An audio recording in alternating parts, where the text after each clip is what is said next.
Assalamualaikum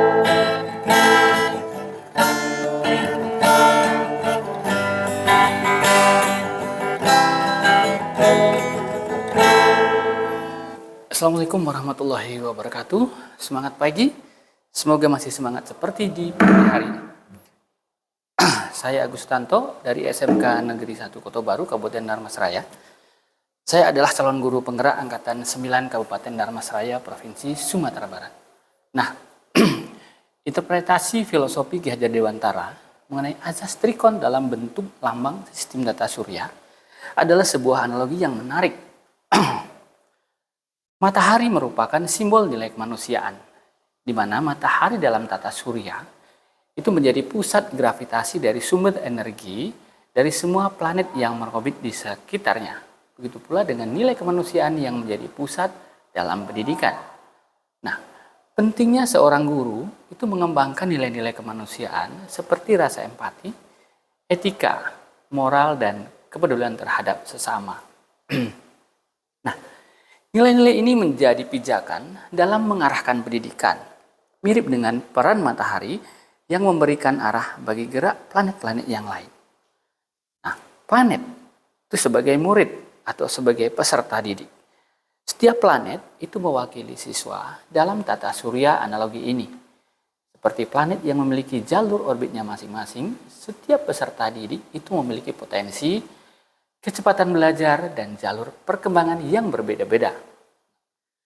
Analogi ini menekankan pentingnya memahami perbedaan individu dan memberikan pendidikan yang sesuai dengan kebutuhan kemampuan masing-masing peserta didik. Nah, yang kedua, orbit. Orbit merupakan proses belajar. Orbit planet menggambarkan perjalanan pendidikan yang diikuti oleh setiap murid atau peserta didik. Setiap orbit akan merepresentasikan perjalanan belajar yang unik dan berkelanjutan. Konsep ini menggambarkan bahwa pendidikan tidak hanya terjadi dalam batas kelas saja, tapi perjalanan sepanjang hidup peserta didik. Yang ketiga adalah kecepatan evolusi planet. Dalam hal ini dapat diartikan sebagai pembelajaran individual. Nah, kecepatan bergerak dan berevolusi setiap planet adalah refleksi dari kecepatan belajar dan perkembangan individu peserta didik.